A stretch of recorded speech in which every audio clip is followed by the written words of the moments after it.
Well, hello, folks out there in YouTube land. Got a big show lined up for you. Let's get right on into it. All right, let's pull up that screen.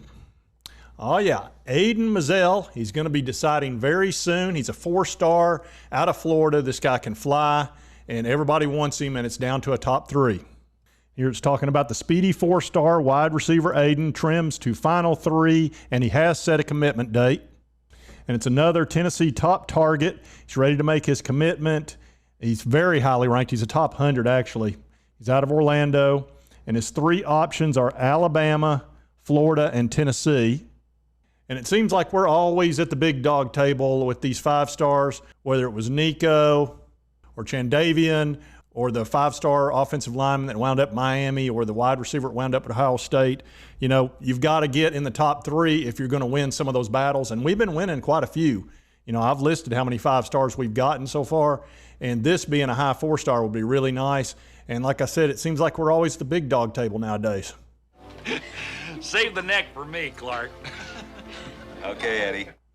That's right, always at the big dog table. So let's get into a little bit more information about Aiden. And here he shows us 3 pictures. There he's in Tennessee, Alabama, and Florida. 6'2", 180.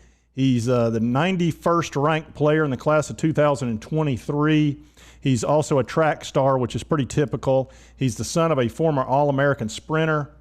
So that speed paired with a 6'2" frame has made him a top priority for top programs across the country.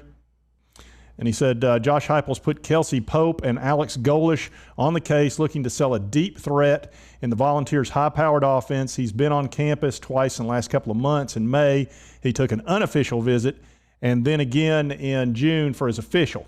And he spent most of June hitting Alabama, Florida. Georgia's been knocked out of the boat. They missed the cut along with Oklahoma, USC, and UCF. And, of course, we already know we've got Cam Seldon, who's going to be – this guy could be special. 3-star Nate Spillman.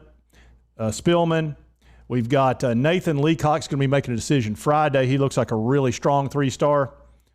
And, of course, they're going to be adding to Brew McCoy, who was a former 5-star, and Nico.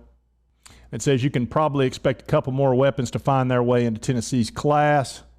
And here we'll take a look at some of his highlights. This guy's got some serious speed. And he's going to remind you of somebody we had last year. Right here, a little quick out. And then now he uses his speed and agility, and he's gone. Who does that remind you of? Does that look like Velus Jones to you? Sure as crap does to me. Watch, this is so Velus Jones, it's ridiculous. Watch this. Goodbye. Nope. Oh, you almost had me. I'm telling you, if you want to replace Velus Jones, this is the cat for you. He's got the wheels. And you can see he can high point the ball, no problem. Of course, that's high school. I understand that. And goodbye. High school, these guys just make high school look so easy. But this would be a real nice pickup. And it looks like his commitment date will be July 29th. Well, today's the 20th, so that's going to be next week. So we're not going to have to wait very long on this. And hopefully he chooses Tennessee. I'd really like to get this guy on campus. I know we've all been talking about Velus Jones and replacing him. Like I said, this guy could be that. Of course, gosh, we've got so many weapons now. It's really hard to say who's going to jump out because with this offense, you could be somebody that's on the bench with speed, and all of a sudden, you know, you're going to the NFL. That's what this offense can do. That's why recruiting is really kind of, I don't want to call it easy for Josh Heupel because he's going up against Alabama, Ohio State, all these big dogs. But the reality is his offense sells itself. It just really does.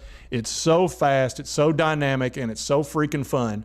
And then you throw NIL money in on it and an unbelievable fan base that loves its players. It's really hard to beat. So I feel good about the future of this offense for sure. And the defense, it can recruit itself this way. You're going to get to play, okay? Because we have about 90 plays a game as opposed to like 70 for a lot of teams. That's about 2 or 3 extra games a year. So you're going to get to play because we've got to have fresh wheels in there all the time. And that would be my push on the defense is like, look, if you want to ride the bench, go to Alabama. You might get to play your junior and senior year, but if you come here, you're going to get to play early and often. So all things being equal, I'd pick Tennessee. Now, granted, all things aren't equal, but, you know, we do have NIL money. We also have that great fan base, so think about that. And I told you all the grief I've taken over this video from mainly Georgia and Alabama fans. They've really given me grief over talking about a new dynasty at Tennessee as a possibility. That's really upset them. I even had one accuse me of drinking. Oh, juice. Mind you just don't use that for plain drinking now. That's right. I would never touch such a thing. Anyway, this is an exciting time. If you're not excited about UT football right now, you just don't like football. You really don't, and you don't like the Vols, because this has been an amazing month. The last 30 days has just been really important, and I really think the speed of this offense is playing a big role in that, and it's upset some other people. And it's even upset some people outside of the United States, even outside of this galaxy. And I'll show you what I'm talking about. Attention, humans. High-speed offense has become a concern for the Cylon Empire. No human should move that fast. Error. Error. And that was a legit Cylon, too. So what do you want from me? All right, folks, we're going to find out about Aiden Mizell next week. Pretty exciting. This kid can flat move. He would be a great pickup. We're going up against Alabama and his home state of Florida, so it's not going to be easy. But right now it looks like it's between us and Florida. That's what he's saying, that we're in the lead with Florida, so tied for first. So we'll find out next week, and we'll find out about Nathan Leacock Friday. So pretty exciting on the wide receiver front, and we'll see you next time. Oh, and if you haven't subscribed, hit that subscribe button. Man, I need some subscribers. I'm new at this. I've only been at it a couple of weeks, so hit that subscribe button. I'd appreciate it. And we'll see you next time on Sports Talk Jay.